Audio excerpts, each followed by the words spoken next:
Mari kita berdoa. Bapa, siapakah kami, anak-anak-Mu di hadapan hadirat-Mu yang kudus? Kalau bukan Tuhan, kami tidak ada arti apa-apa. Hidup ini adalah anugerah daripada Tuhan. Hidup ini adalah suatu kepercayaan yang harus kami isi dengan hal-hal yang berguna bagi diri kami, bagi sesama, terlebih untuk kemuliaan bagi nama Tuhan. Kami adalah orang-orang muda, tetapi itu tidak menjadi alasan untuk kami tidak memikirkan siapa kami di hadapan-Mu. Kalau bukan sekarang, kapan lagi? Bapa yang surga, terima kasih untuk puji-pujian yang sudah kami naikkan kepada Tuhan. Sempurnakan puji-pujian kami ya Bapa, karena kami tahu seindah apapun kami memuji Tuhan, sehebat dan sekuat apapun, kami tetap adalah manusia yang terbatas. Tetapi ini kami memberi dengan segala ucapan syukur kami. Kami menaikkan pujian ini dari hati kami. Kerinduan kami adalah mempermuliakan nama-Mu. Dan kami percaya puji-pujian kami ini menjadi dupa yang berbohong di hadapan hadirat-Mu. Saatnya bagi kami ya Bapa untuk belajar daripada kebenaran firman-Mu. Firman-Mu seperti pedang yang bermata dua. Oleh karena itu ya Bapa, kami mau tundukkan akal dan pikiran kami di bawah otoritas daripada Roh Kudus, supaya tidak karena akal kami, pengalaman kami, keahlian yang kami miliki, kami mencuri kemuliaan Tuhan. Terima kasih Bapa di surga. Kami tidak izinkan juga kuasa lain yang akan mempengaruhi kami ketika kami mendengarkan firman Tuhan, atau manifestasi daripada kuasa kegelapan yang mencoba untuk mencuri kemuliaan Tuhan melalui firman ini. Kami bersihati di dalam nama Tuhan Yesus. Kami ikat, kami tolak, kami hancurkan kuasanya Bapa. Pakai mulut bibir hamba-Mu menjadi saluran berkat melalui pembacaan dan pemberitaan firman-Mu yang kudus ini Bapa. Terima kasih Bapa yang baik, terima kasih. Kami sudah memuji Tuhan, sekarang kami mau memperhatikan untuk mendengar firman. Kami sambut pembacaan dan pemberitaan firman yang kudus ini di dalam nama Tuhan Yesus Kristus. Firman yang hidup dan yang menghidupkan itu, kami sudah berdoa kepada Bapa di surga. Amin. Silakan dulu.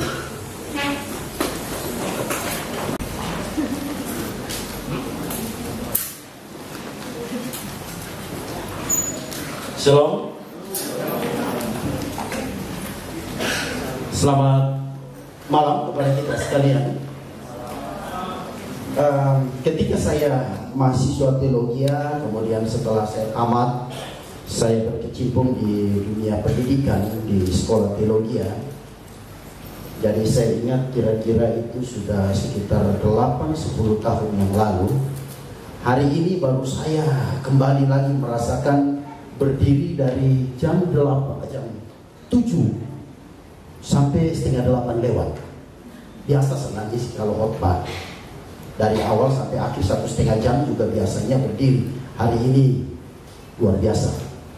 Saya kalau secara pribadi, ya bagi saya ini pelonco yang baik buat saya untuk mengingat yang lalu, masa lalu ya.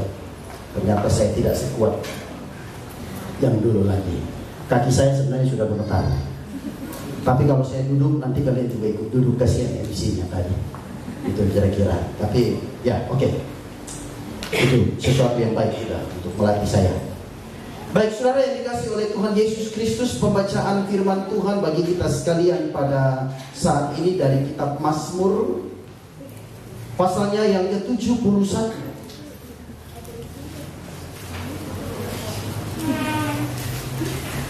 Mazmur 71 ayatnya yang ke-17 dan ayatnya yang ke-18, 2 ayat saja ternyata.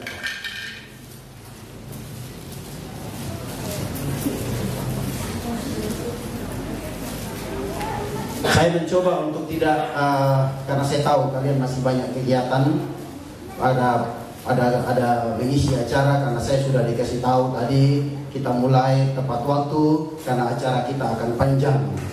Ya, tapi saya berusaha supaya firman yang saya sampaikan itu juga minimal sama dengan waktu kita memuji Tuhan tadi. Jadi kalau kalian memuji Tuhan sanggup bertahan, saya berharap dengan firman pun sanggup bertahan. Ya, firman Tuhan berbunyi demikian. Ya Allah, Engkau telah mengajar aku sejak kecilku, dan sampai sekarang aku memberitakan perbuatanmu yang ajaib. Juga sampai masa tuaku dan putih rambutku. Ya Allah, janganlah meninggalkan aku, supaya aku memberitakan kuasamu kepada angkatan ini, keperkasaanmu kepada semua orang yang akan datang. Itulah pembacaan firman Tuhan bagi kita sekalian. Berbahagia semua kita yang mendengarkan firman ini, memeliharanya serta melakukannya di dalam kehidupan kita hari lepas hari. Tema kita hari ini berbicara tentang bahwa usia itu tidak menjadi jaminan, umur itu tidak menjadi patokan, atau usia umur itu tidak sama dengan kedewasaan, kematangan seseorang. Meskipun normalnya orang berkata begini, lu kalau makin gede, makin tua, tahu diri dong. Ya. Kalau perubahan fisikmu sudah kelihatan, ya sesuaikanlah caramu berkata-kata, caramu berpikir, caramu bertindak itu sesuai dengan fisikmu. Masa laki-laki sudah jakunnya keluar, masih main gundu?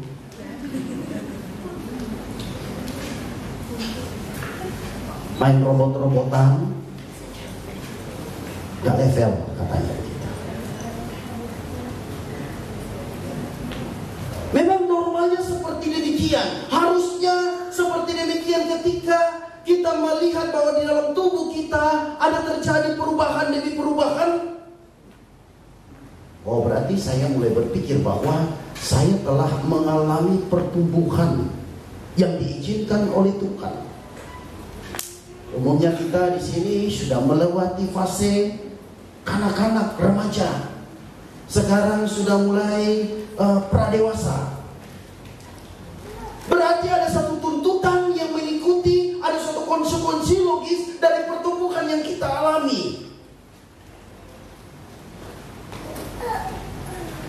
Memang kadang-kala juga gak enak sih, kadang-kadang orang ngomong.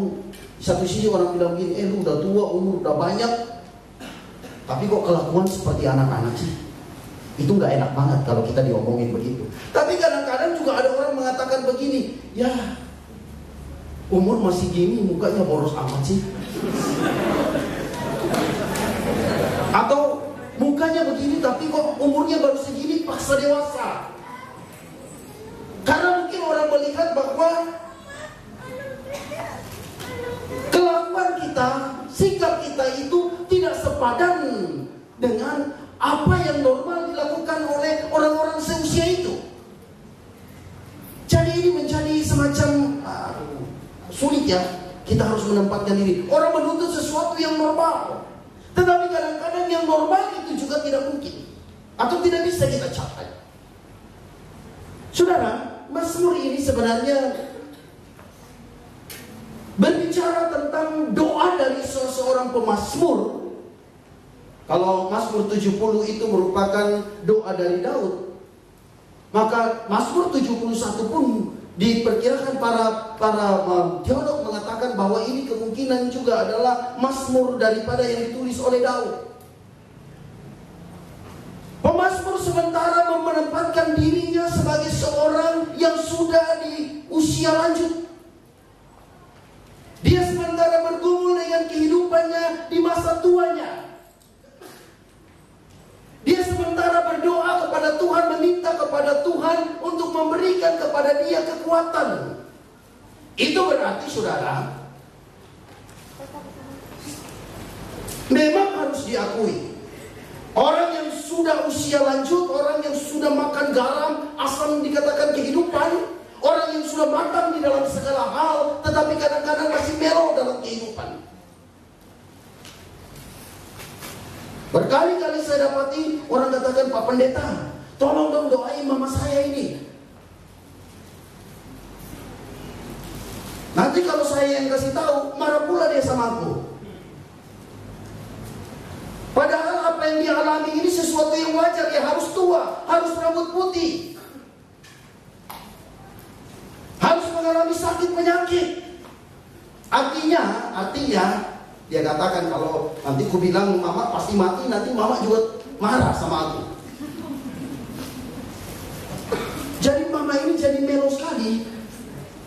Padahal dulunya ngajar kami supaya kuat, tetapi kok sekarang jadi begini? Jadi cengeng orangnya. Bagaimana caranya ini Pak Pendeta? Artinya bahwa memang tidak bisa dipungkiri, ketika masa itu datang kepada seseorang, kadang orang tidak siap, terjadi pergumulan hebat di dalam dirinya. Pemazmur mengalami hal ini. Pemazmur berdoa, minta kekuatan daripada Tuhan, dan cara dia untuk dapat kuat, supaya dapat bijak di dalam menghadapi usia yang diberikan Tuhan kepada dia. Pemazmur memulai dengan ayatnya yang ke-17. Dia berkata, "Ya Allah, Engkau telah mengajar aku sejak kecilku." Daud pernah berkata begini, ketika dia pergi menghadapi, dia mengunjungi saudara-saudaranya, ketika diutus oleh ayahnya Isai untuk pergi melihat kakaknya yang sulung di medan perang. Ketika dengan Raja Saul, mereka harus menghadapi tentara Filistin dengan Goliat yang besar. Ketika dia datang di medan perang, dia dapati bahwa tentara Israel bersama Saul rajanya itu sementara diolok-olok, disindir oleh Goliat. Dan sebagai orang yang percaya kepada Tuhan, Daud tersinggung. Daud berkata kepada abangnya, berkata kepada Saul, "Mengapa kalian membiarkan orang kafir ini, orang yang tidak percaya Tuhan ini, menghina barisan tentara Tuhan?" Dia berkata demikian. Lalu singkat cerita, dalam kisah itu akhirnya Daud meminta untuk berperang melawan Goliat. Abangnya, "Aduh, kamu ini gembala kecil, kamu tidak terbiasa berperang. Orang itu Goliat itu tentara, dia sudah terbiasa berperang." Tetapi karena kemauan daripada Daud kuat, Daud bilang, "Saya akan maju." Lalu Saul berkata begini, pakaikan kepada dia baju sirah, baju anti peluru dari ujung kepala sampai kepada ujung. Setelah dipakaikan kepada Daud, mau pergi ke berperang, angkat kaki pun gak kuat dia. Bagaimana mau perang? Pedang di tangan pun, ataupun itu katapel alih-alih mau diputar, mana bisa, ini berat banget. Lalu dia bilang begini, "Aku tidak bisa pakai itu, berat sekali, biar aku maju." Lalu ada satu statement yang menguatkan dia. Dia bilang begini, "Aku sudah terbiasa dalam menggembalakan kambing domba ayahku." Dia berkata, ada beruang, ada singa yang datang untuk menerkam, untuk memangsa kambing domba. Aku sudah terbiasa berperang melawan itu. Dan dia berkata begini, kalau Tuhan yang pernah menolong aku pada zaman dulu, pada waktu dulu, Tuhan yang sama yang sekarang aku bawa untuk melawan Goliat, dia pasti akan menolong aku. Sehingga ini juga pemazmur berkata begitu. Tidak tiba-tiba dia tua lantas dia menangis. Dia menangisi masa tuanya. Dia tidak tiba-tiba seperti diposisikan orang yang sementara meratapi nasib tuanya, orang yang sementara takut menghadapi sakaratul kematian. Tidak. Tetapi pemazmur mengajak dirinya untuk melihat siapa dia. Dan dia mengatakan bahwa Tuhan yang memberi umur, Tuhan yang memberikan kehidupan, Tuhan yang sama telah memelihara aku sejak masa kecilku. Apa arti ayat ini? Ketika pemazmur berkata bahwa Tuhan telah mengajar aku sejak masa kecilku, artinya ingin disampaikan oleh pemazmur, dia kuat pada masa tua. Itu tidak terlepas bagaimana dia sudah belajar untuk mempercayai Tuhan semenjak masa kecilnya. Iman itu tidak otomatis. Kepercayaan kita kepada Tuhan itu tidak simsalabim jadi. Itu melalui suatu proses. Dan proses itu kata firman Tuhan, kata Tuhan kepada Yeremia, semenjak engkau masih ada di dalam kandungan ibumu, aku telah membentuk engkau, aku telah mengenal engkau. Sehingga supaya kita bisa memaknai kehidupan kita, termasuk dalam usia muda yang Tuhan berikan kepada kita ini, kita diminta untuk belajar mensyukuri apa yang sudah Tuhan buat di dalam hidup kita, mengenal perbuatan Tuhan di dalam kehidupan kita. Tetapi memang saya harus akui, kalau kita mempresentasikan itu berapa waktu bagi kita untuk bersyukur kepada Tuhan, untuk mengingat-ingat kebaikan Tuhan. Tiba-tiba sudah ada janggut tubuh, tiba-tiba sudah ada kumis, tiba-tiba sudah ada mulai pertumbuhan, dan kita sibuk dengan kegiatan kita. Pemazmur tidak panik mengalami perubahan-perubahan di dalam dirinya, karena dia sudah mencoba mencermati bahwa hari-hari hidupnya itu adalah oleh karena kasih Tuhan. Sehingga dia tidak khawatir, dia tidak takut. Ini menjadi catatan penting bagi kita. Kunci supaya kita juga bisa hidup secara normal, hidup memposisikan diri kita, tahu mensyukuri perbuatan Tuhan di dalam kehidupan kita adalah ketika kita juga mau belajar untuk datang kepada Tuhan. Ketika kita tak mampu memaknai bahwa kehidupan yang Tuhan berikan kepada saya, tentu Tuhan punya tujuan, Tuhan punya keinginan di dalam hidup saya. Kepada Timotius, Paulus berkata begini, jangan ada seorang pun yang menganggap engkau rendah karena engkau muda. Ya, apa sih yang mau diandalkan dari pemuda? Pemuda punya dunia sendiri. Dan umumnya itu selalu diposisikan kepada, kalau orang-orang muda dengan dunianya itu lebih kepada diposisikan pada hal-hal yang negatif, geng motor, yang tidak baik-baik aja, yang selalu diposisikan. Kalau sudah mulai pemuda remaja berkumpul, orang sudah mulai takut, apalagi yang akan mereka buat. Selalu diposisikan kepada hal-hal yang tidak baik. Apakah demikian? Tidak. Pemuda Kristen, kita sebagai orang Kristen, mungkin usia kita muda, tetapi itu tidak menjadikan kita harus menjadi orang yang minder, menjadikan kita orang yang pesimis dalam hidup ini, takut menghadapi kehidupan kita. Tuhan tidak secara kebetulan menempatkan kita di dunia kita, di mana kita berada, di pendidikan kita, di pekerjaan kita. Yang penting adalah seperti pemazmur mengatakan bahwa dia kenal betul bahwa hari-hari hidupnya itu oleh karena Tuhan yang mengajar dia. Persoalannya adalah, apakah saudara dan saya kita punya pemahaman yang baik seperti pemazmur atau tidak? Kita mau terbuka untuk dididik oleh Tuhan atau tidak? Kita terbuka mau diajar oleh Tuhan atau tidak, oleh firman Tuhan atau tidak?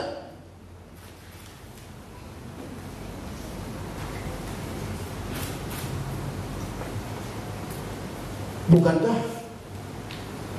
di luar daripada ibadah persekutuan yang kita lakukan, kita juga bisa bahagia, kita bisa senang dengan kegiatan-kegiatan dengan dunia kita sendiri? Jujur saja saudara, kemajuan-kemajuan teknologi pada satu sisi adalah sangat menolong kita sekalian. Contoh yang paling baik, kejadian kemarin yang di PGC, di PGC kan, anak itu diculik. Saya terlalu percaya anak itu kembali ketika hari pertama dimunculkan, karena terekam, CCTV merekam kejadian, bahkan orang yang mencuri itu mukanya kelihatan, terang benderang mukanya. Saya tahu dan benar, dia pasti dikembalikan. Di satu sisi, publikasi melalui CCTV dan lain sebagainya itu pasti membuat si pencuri itu ketakutan. Lantas dia kirim kembali anak tersebut. Terlepas dari nanti proses hukum bagaimana dia didapat atau bagaimana itu kita tidak tahu. Di satu sisi teknologi ini sangat membantu sekali. Tetapi di sisi yang lain, bukankah ini sudah mulai mengajarkan kepada kalian dididik untuk menjadi orang yang paling egois? Maafkan saya kalau saya salah. Coba kalau kalian sudah asik dengan kalian punya macam-macam itu. Kalau saya bilang handphone kan, aduh, gak enak ya. Handphone itu jadul, ya ada gadgetnya. Kalau dulu saya katakan orang bilang ada tabletnya, ada kapsulnya, ada puyernya, masing-masing punya kan. Coba kalau kalian sudah itu, yang main gamenya, coba disuruh bikin satu, aduh tanggung nih gamenya selesai dulu. Kita kan takut meninggalkan itu, ketinggalan nanti. Udah hentikan sebentar ya, tanggung nih. Ngomong sih, saya paling tersinggung kalau ngomong sama orang nggak lihat mata saya. Kita nggak lihat. Aduh. Tapi sekarang ini coba memang benar. Halo Pak Pendeta, apa kabar? Ya, saya ambil positif aja. Puji Tuhan dia masih segan sama saya. Padahal apakah dia nggak mau lihat ini karena ada kesal atau apa, kita nggak tahu.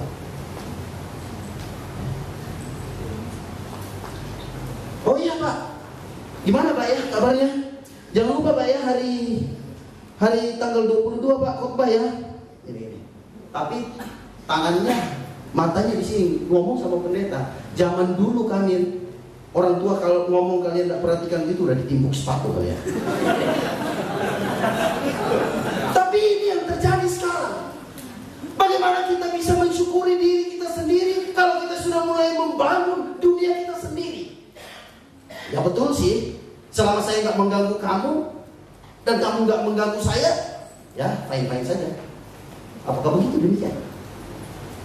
Bagaimana kalian bisa diajar untuk mengenal Tuhan kalau sikap egoisme dalam diri itu tidak dikikis? Tidak bisa kalian tahan bahwa hidup ini terus akan berjalan. Penyanyi rock zaman saya mengatakan bahwa hidup ini hanya satu kali, tetapkan berjalan. Tapi hidup ini harus dimaknai, disyukuri. Pemazmur mengatakan sekarang saya kuat walaupun saya dalam keadaan galau. Ini kematian mau menjemput saya, orang-orang meninggalkan saya, tetapi aku tetap bersyukur kepada Tuhan karena Tuhan sudah mengajar saya bagaimana saya mengimani Tuhan semenjak saya masa kecil. Jangan tunggu nanti tua, dewasa baru saya belajar untuk mengenal Tuhan. Iya kalau masih ingat Tuhan. Kalau nanti makin tua, makin berhasil, diberi pekerjaan yang berhasil, menjadi orang yang super sibuk, masih ingat Tuhan? Ini menjadi pertanyaan. Ini menjadi tantangan bagi kita. Usia tidak menjadi jaminan seseorang itu mempunyai tingkat kedewasaan rohani. Fisik kita juga tidak menjamin bahwa orang itu adalah orang rambut putih, juga tidak berarti orang ini sudah memahami Tuhan dengan baik.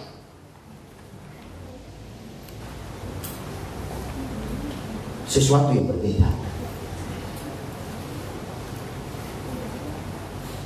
Pemazmur mengatakan bahwa Engkau telah mengajar aku sejak masa kecilku dan sampai sekarang aku memberitakan perbuatanmu yang ajaib. Kalau kita tidak belajar untuk menceritakan kebaikan Tuhan semenjak sekarang ini, sampai kapanpun kita akan tetap tidak mau untuk bercerita tentang Tuhan kepada sesama kita. memang Timotius ketika ditugaskan oleh Paulus untuk memegang jemaat yang ada di Efesus, jemaat yang besar, umur dia belum cukup 30 tahun. Dan dalam kehidupan orang Yahudi, umur seperti itu dianggap umur yang masih sangat muda. Orang belum umur 30 tahun belum pantas untuk mengajar orang lain, termasuk di dalamnya mengajarkan firman Tuhan, memberitakan firman Tuhan. Sehingga Tuhan Yesus sendiri betul baru melayani pada waktu dia berusia 30 tahun. Tetapi karena ruang pelayanannya ada di daerah Asia kecil, Paulus katakan kepada Timotius, engkau harus memegang pelayanan ini, engkau harus melayani orang-orang, dan jangan oleh karena konsep pemahaman orang Yahudi itu terbawa dalam pelayananmu. Jangan engkau menjadi orang yang kurang percaya diri, tidak percaya diri. Tetapi kuncinya engkau akan dihargai dan dihormati. Engkau akan dilihat kedewasaanmu ketika engkau mampu menjadi teladan dalam perkataan, dalam sikap, dan dalam perbuatan. Dan itu harus dilatih. Itu harus terus dilatih.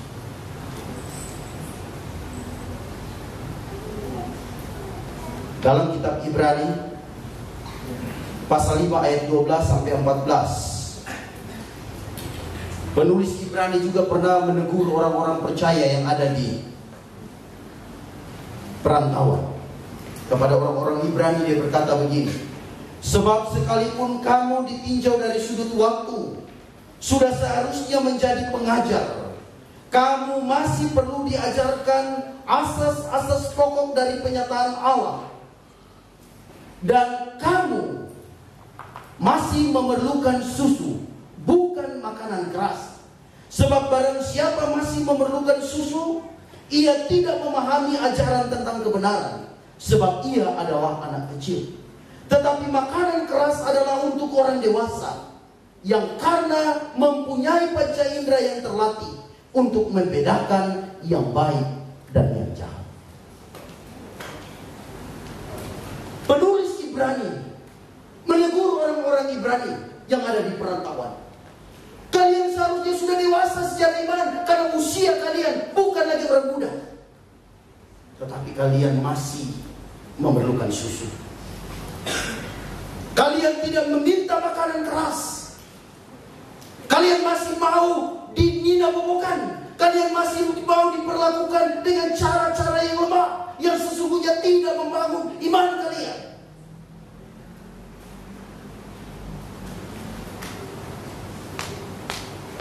Bagaimana saudara punya kekuatan baik secara fisik? Kalau makannya bubur terus, ya kalau bubur kacang hijau masih lumayan. Kalau bubur ayam tiap pagi dibeli, apakah itu akan menolong kalian dalam pertumbuhan?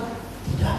Penulis Ibrani mengatakan bahwa karena kalian tidak mau memakan makanan yang keras, teguran-teguran yang keras. Ya saya tahu saudara, kalian sebagai pemuda, sebagai remaja seperti ini, kadang-kadang kalau diberi teguran, kalau tidak sesuai dengan keinginan kalian, kalian merasa privasi kalian terganggu, ya udahlah, ngambek, nggak mau ibadah, bikin kegiatan yang lain, atau pergi cari tempat yang lain. Ya sehingga kami juga harus pintar-pintar untuk ada di dalam posisi kalian. Ya saya pernah melewati masa itu sih. Ini menjadi tantangan tersendiri. Tetapi sesungguhnya makanan yang keras, perkataan-perkataan yang membangun dengan firman itu sementara mendewasakan kalian, sehingga kalian di satu sisi bertumbuh secara jasmani dengan fisik yang baik, tetapi kalian juga mengalami pertumbuhan rohani yang baik. Saya bangga, terus terang. Ya, walaupun saya bercanda dengan Thomas, generasi pemuda kayaknya kali ini agak gagal. Karena dia sebentar lagi pensiun dari ketua pemuda. Dan puji Tuhan yang membanggakan adalah begitu pensiun dari pemuda langsung masuk majelis. Luar biasa bukan? Tapi saya waktu tanya, waktu di majelis kamu pangkat apa? Penatua, tambah bangga lagi saya. Di komplek-komplek yang lain ada orang yang sudah tua-tua, sudah 3-4 kali periode pernah menjadi majelis, sekarang terpilih kembali. Otomatis dia pikir akan menjadi penatua, tahu-tahu dia dapatnya diaken.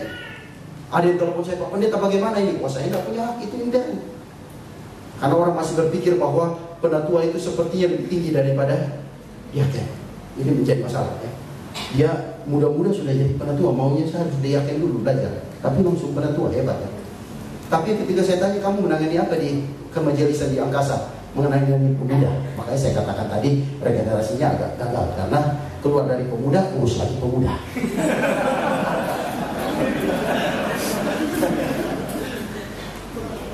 Tapi di satu sisi usia bukan menjadi hambatan untuk kita melayani Tuhan, berkarya. Bangga usia seperti ini. Ya, kalian nanti sekali undang loh Pak Thomas, kan pada tua loh. Undang loh Pak Thomas khotbah. Siapa suruh jadi penatua? Kalau orang jadi diaken, oh kan saya diaken. Saya kan hanya melayani meja, mengunjungi orang-orang sakit. Itu kan diaken. Kalau penatua, Pak Thomas, nanti kalau sermon, penatua itu tidak ada alasan untuk tidak naik mimbar kalau pendeta nggak datang.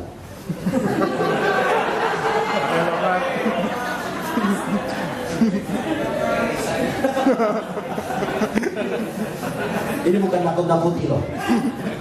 Tapi setiap pilihan itu ada konsekuensinya. Tapi di satu sisi saya bangga. Nah, kalau pemuda-pemuda GKPO Halim ini mampu menunjukkan identitas dirinya, bahwa usia muda itu tidak menjadi hambatan, bahwa dia sudah mengalami pertumbuhan secara pribadi dengan Tuhan. Dia sudah mampu menunjukkan kedewasaan secara rohani. Dia mampu mempertanggungjawabkan perkataannya dengan baik, sikapnya dengan baik. Tidak mustahil kalian alumni pemuda langsung jadi majelis gereja lagi. Karena sudah ada batasan sekarang 70 tahun nggak boleh, jadi peluang di bawah itu masih terbuka. Tapi kan banyak yang begitu muda-muda dicalonkan jadi majelis, mundur rame-rame. Aduh, saya nggak bisa berdoa. Itu yoi apa membenarkan apa? Tapi saya dengar-dengar sekarang pemuda itu doanya bagus-bagus, Pak. Amin. Saya udah lihat.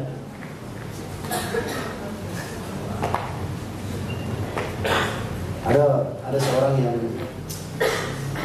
ya ketika acara ada cerita seorang yang datang untuk pesta di keluarganya, biasalah arisan. Ya biasanya kalau kumpul-kumpul bahasa daerah, tapi karena keluarganya bukan orang ini, kadang-kadang disuruh beri sambutan. Sambutannya dia bilang begini, terima kasih tuan rumah, saudara, karena kami sudah diberi makan seenaknya. Padahal maksud dia makan yang enak-enak, tapi dia bilang makan seenaknya karena tidak terbiasa. Saudara, siapa bilang kalian tidak punya kemampuan untuk memimpin doa? Hanya alasan karena kalian muda. Siapa yang bilang kalian tidak bisa memimpin puji-pujian? Atau melakukan kegiatan-kegiatan yang lain yang menunjukkan bahwa kalian adalah orang yang sudah mengenal Tuhan secara pribadi, sudah mengalami pertemuan secara pribadi dengan Tuhan. Kalau itu tidak dilatih dari sekarang, tidak dibiasakan dari sekarang,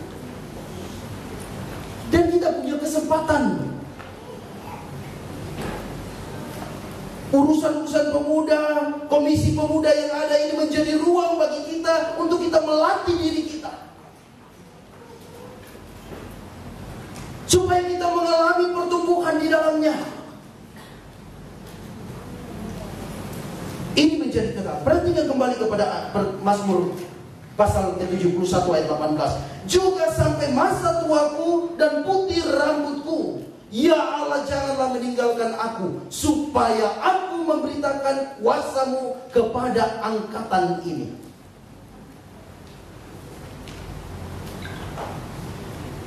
Saudara,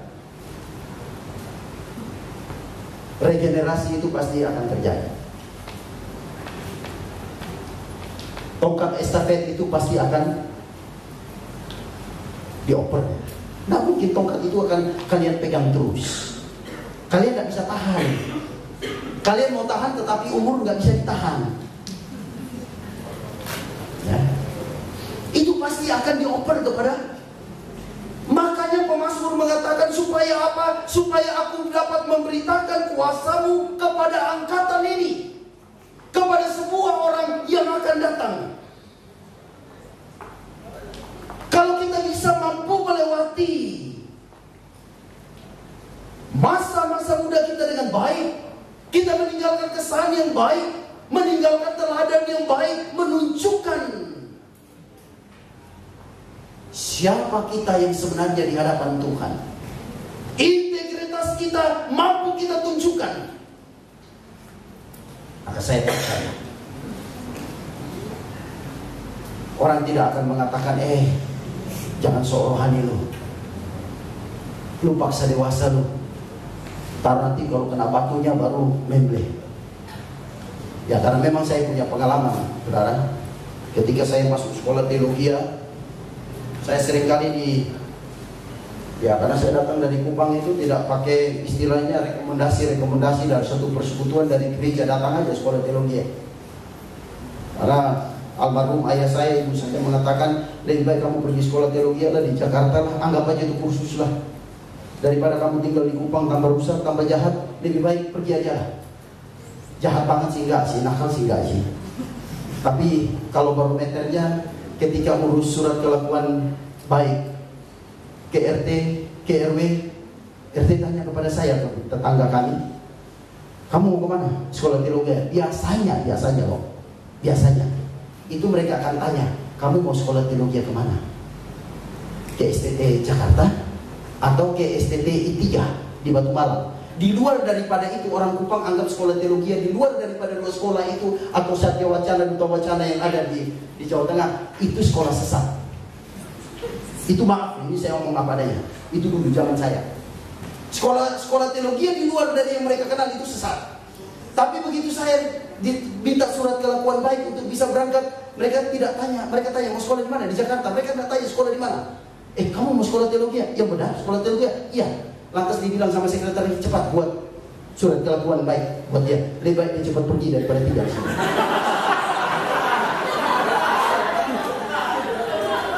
Padahal pikir-pikir nakal banget sih, enggak juga sih. Ya karena kami kalau nakal-nakal dulu kan tidak sama seperti sekarang, narkoba dan lain sebagainya, enggak sih. Ya. Nggak tanya kamu mau masuk di sekolah teologi mana, enggak. Pokoknya buatkan dia cepat. Tapi KTP belum ada karena belum cuma. Nanti kamu sampai di sana kasih tahu aja lah, tinggalkan pas fotomu. Nanti kami kirimkan secepatnya, yang penting kamu cepat pergi. Kasihan amat saya ngomong gitu ya. Karena sekolah teologi nggak punya background apa-apa. Kristen sih Kristen, tapi nggak mengerti apa-apa. Saudara jauh lebih berbahagia. Saudara orang-orang yang hebat. Saudara juga telah mampu menunjukkan integritas kalian sebagai pemuda-pemudi Kristen. Kalau bagi saya, satu dan lain hal yang terjadi itu masalah biasalah. Itu tidak bisa dielakkan dari masa remaja kita, masa muda kita. Tapi sebenarnya bagi saya mengangkat topi kepada kalian. Kalian mengalami pertumbuhan yang baik. Gereja telah berhasil menggerakkan kalian. Saya jujur, ketika sekolah teologi, Wisdom pagi, ibadah pagi biasa, kita dikasih tugas untuk berkhotbah. Begitu nama saya muncul, saya sudah rencanakan sakit pada tanggal itu. Begitu tugasnya besok, hari ini saya sudah makan cabai banyak, bikin mules perut, pokoknya bikin demam, supaya besok itu dapati waktu bapak asrama kakak datang menggigil, oh ya sakit, nggak bawa firman. Kedua, ketiga, apa bisa begitu? Nggak lagi, terpaksa harus bawa firman. Salahnya lagi mimbar yang dikasih ke kami, mimbarnya itu terbuat dari mimbar seperti ini, tapi di bawahnya roda supaya gampang habis didorong. Waktu saya berkhotbah, saya tidak rasa mimbar ini makin lama makin dekat ke.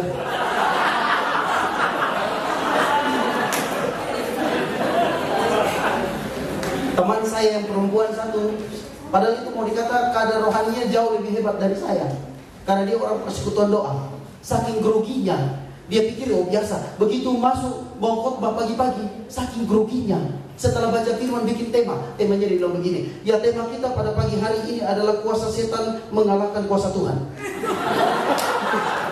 Karena kalian ketawa seperti itu, kami ketawa seperti itu, dia kaget kok diketawain. Oh maaf, baru dia sadar karena ada yang nyentuh, temanya salah. Lalu dia berdoa, oh salah, maaf, bukan temanya, bukan kuasa setan mengalahkan kuasa Tuhan, tetapi kuasa Tuhan dikalahkan kuasa setan.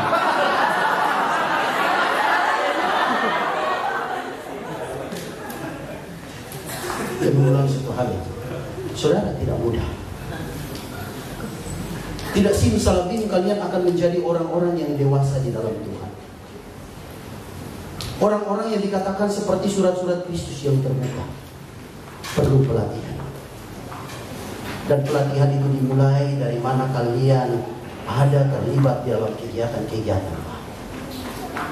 Saya percaya saudara, kalian tidak mau dianggap remeh oleh orang lain karena usia kalian. Apa sih yang mau diharapkan dari anak-anak kita sekarang ini? Dikasih tahu sedikit ngambek, diomongin begini salah. Sepertinya mereka yang lebih pintar daripada kita. Nanti tunggu bagianmu kalau kamu nanti jadi pengurus. Nanti Thomas buktikan ya. Kan ini menjadi persoalan. Masih dipandang sebelah mata. Tetapi kalau kita mampu menunjukkan diri kita dengan kapasitas apa yang kita miliki, umur bukan menjadi hambatan. Ya asal jangan hitung yang paling gak enak yang tadi saya bilang, alah umur masih gini mukanya boros banget, itu yang gak enak kan. Tapi saya enggak. Saya coba-coba kemarin mau munculkan cari buka di internet karena sesuai dengan umur ini siapa sih? Ada dikatakan 5 artis Indonesia yang mukanya boros katanya begitu, atau ada orang yang pakai salah obat lantas di Myanmar dan tiba-tiba dalam satu malam pakai makeup, besoknya mukanya jadi nenek-nenek sekali. Ada sih di flash di saya tapi belum saya mau tampilkan. Saudara bisa lihat. Bukan itu maksudnya. Tetapi biarlah pertumbuhan ini terjadi secara alami. Karena dibarengi dengan kecintaan kita, kerinduan kita untuk menghadirkan Tuhan di dalam setiap apa yang kita lakukan. Memang ini sesuatu yang tidak mudah. Tetapi saudara punya kemampuan untuk itu. Saudara bisa melakukan itu. Kuncinya adalah 2 hal. Pertama, belajar untuk mensyukuri hidup yang Tuhan anugerahkan semenjak sekarang ini. Belajar untuk setiap hari bersyukur kepada Tuhan bahwa Tuhan mengajar kita dari hari ke hari tentang kehidupan ini.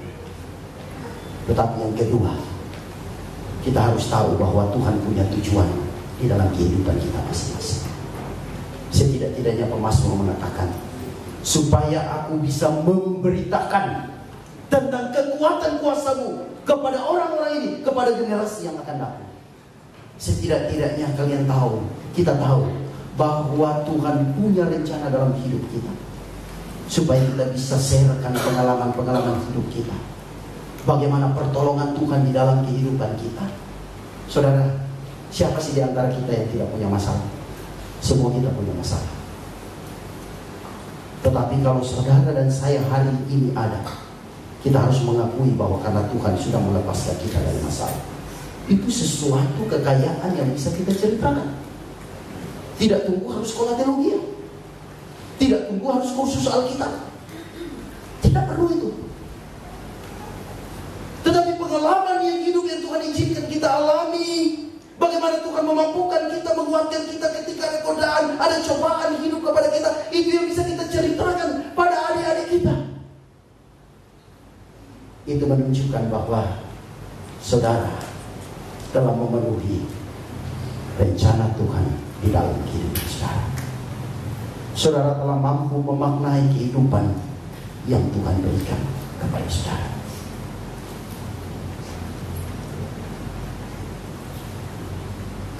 Belajarlah dari kemasan. Ingat selalu kepada Tuhan.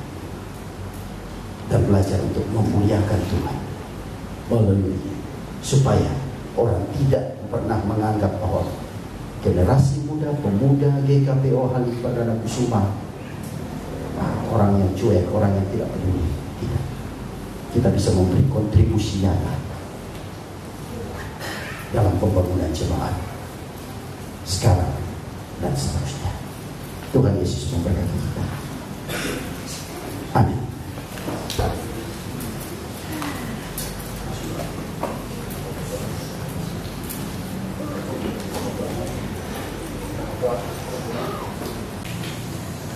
Bapak, terima kasih kebenaran firman Tuhan telah kami renungkan secara bersama-sama. Pemazmur telah memaknai kehidupannya sampai masa tuanya dengan baik. Dia tidak takut menghadapi masa tuanya, karena dia tahu bahwa semenjak masa mudanya, bahkan semenjak masa kecil, dia telah memberi diri untuk diajar oleh Tuhan, dididik oleh Tuhan dengan hikmat dan bijaksana daripada Tuhan. Roh Tuhan ada pada dirinya, sehingga itu menjadi modal bagi dia untuk menjalani kehidupan di masa tuanya. Ini menjadi catatan penting bagi kami sekalian, bahwa ternyata memang umur tidak menjadi jaminan bahwa seseorang itu telah mengalami kedewasaan di dalam imannya. Karena belum tentu orang yang dengan umur yang sudah banyak juga telah mampu menunjukkan integritas hidupnya sebagai seorang anak Tuhan. Mungkin karena dia terlalu sibuk dengan kegiatan-kegiatannya. Dia terlalu memaknai kehidupan ini bahwa masa muda itu tidak akan terulang, sehingga dia mencoba memuaskan dirinya dengan apa yang ditawarkan oleh dunia ini. Tetapi kami mau berbeda dari itu, ya Tuhan. Predikat sebagai orang percaya, sebagai anak-anak Tuhan yang melekat pada diri kami, menuntut kami untuk kami dapat menjaga diri kami masing-masing, menjaga sikap, perbuatan, pemikiran kami, supaya meskipun secara usia kami masih muda, tetapi orang melihat bahwa ada sesuatu yang patut diteladani, yang patut dicontohi dari kehidupan kami, karena hidup kami berdampak kepada orang lain. Terima kasih Bapa di sorga. Terima kasih Tuhan. Kiranya apa yang sudah kami pelajari daripada kebenaran firman Tuhan pada malam hari ini menolong kami sekalian, para pemuda, untuk dapat menempatkan diri kami dalam konteks bergereja jemaat GKPO Halim Perdana Kusuma ini.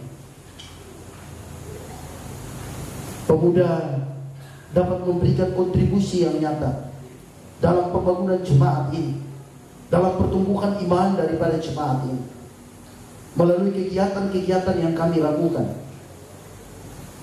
Terima kasih Bapa di sorga. Tolong kami sekalian para pemuda, secara khusus ketika kami merayakan hari ulang tahun pemuda GKPO Halim Perdana Kusuma yang ke-52 tahun. Sepanjang perjalanan komisi pemuda ini Bapak, ada banyak hal yang dapat diceritakan kepada kami, yang sudah kami dengarkan. Kami bersyukur bahwa pemuda selama kehadirannya di gereja ini telah memberikan kontribusi yang nyata dalam pembangunan jemaatmu di tempat ini. Alumni-alumni pemuda telah menunjukkan dedikasinya sebagai orang yang sudah mengalami perjumpaan dengan Tuhan. Dan kami sebagai generasi muda yang hidup pada saat ini di usia pemuda yang ke-52 tahun, dengan kemudahan-kemudahan untuk mengakses segala sesuatu supaya kami dapat belajar, kami percaya itu dapat menolong kami sekalian untuk mengalami pertumbuhan secara rohani. Oleh karena itu Bapak, tolong kami sekalian di tengah-tengah kesibukan kami, apakah sebagai pelajar, apakah sebagai pekerja, Tuhan tolong supaya kami juga belajar untuk mengingat Tuhan, memberi diri kami untuk diajar oleh firman Tuhan. Terima kasih Bapa di surga. Kami tidak mampu kalau Tuhan tidak menolong kami sekalian. Kami sangat labil. Godaan-godaan di luar sana arusnya lebih kuat. Kami mudah kehilangan arah. Oleh karena itu Bapak, kami mau belajar untuk merendahkan diri kami di hadapan Hadirat, menyerahkan hidup kami dalam kuat kuasa Roh Kudus, supaya Tuhan menjaga kami, menghindarkan kami dari hal-hal yang akan menjerumuskan kami ya Bapak. Dan kami percaya ketika kami setia kepada Tuhan, Tuhan menyediakan masa depan yang baik bagi kami. Tuhan tidak pernah akan mempermalukan kami, karena firman berkata, kami akan menjadi kepala, bukan menjadi ekor. Kami akan semakin naik, bukan semakin turun. Terima kasih Bapa di surga. Kami akan optimis menjalani hari-hari hidup kami ke depan bersama-sama dengan Tuhan, karena Tuhan akan membuat kami menjadi pemenang-pemenang di dalam kehidupan kami ya Bapa. Terima kasih untuk ibadah kami pada malam hari ini. Semua kami yang telah mengambil bagian, Tuhan juga memberkati, baik sebagai pemimpin pujian, pemain musik, apapun pelayanan yang Tuhan percayakan. Firman berkata, jerih payah kami tidak akan sia-sia. Terima kasih Bapa di surga. Akhirnya juga kami mau berdoa untuk kegiatan-kegiatan yang masih akan kami laksanakan di dalam rangka ulang tahun pemuda yang ke-52. Secara khusus pada tanggal 31 sampai kepada tanggal 2 Agustus kami akan melaksanakan Bible Camp. Tuhan memberkati untuk peserta yang sudah mendaftarkan diri untuk dapat mengatur waktu dengan pekerjaan dan studinya Tuhan. Panitia yang ada kami berdoa Tuhan memberkati mereka semua supaya mereka dapat mempersiapkan segala sesuatu dengan baik, termasuk para pembicara yang akan menyampaikan materi, menyampaikan firman Tuhan di sepanjang 3 hari keberadaan kami di Sukabumi, supaya ketika kami pulang dari Bible Camp, kami tidak pulang dengan tangan hampa, tetapi kami pulang sebagai pemenang. Kami membawa berkat-berkat rohani menjadi bekal kami di dalam mengisi masa muda kami ya Tuhan. Terima kasih Bapa. Kami berdoa untuk gereja GKPO Halim Perdana Kusuma, Tuhan memberkati MPH, MPL, para pendeta, para majelis, Tuhan juga memberkati, bahkan para jemaat di dalam keberadaan hidup mereka, Tuhan campurkan. Terima kasih Bapa di surga. Akhirnya Tuhan, kami serahkan seluruh hidup dan kehidupan kami dalam pimpinan dan kuat kuasa Tuhan. Kami percaya Tuhan tidak meninggalkan kami. Ini doa dan syukur kami ya Bapa. Akhirnya Tuhan, kami serahkan seluruh hidup kami ini dalam kehendak-Mu. Terima doa dan syafaat kami ini kami alaskan di dalam nama Tuhan kami Yesus Kristus yang sudah mengajar kami berdoa.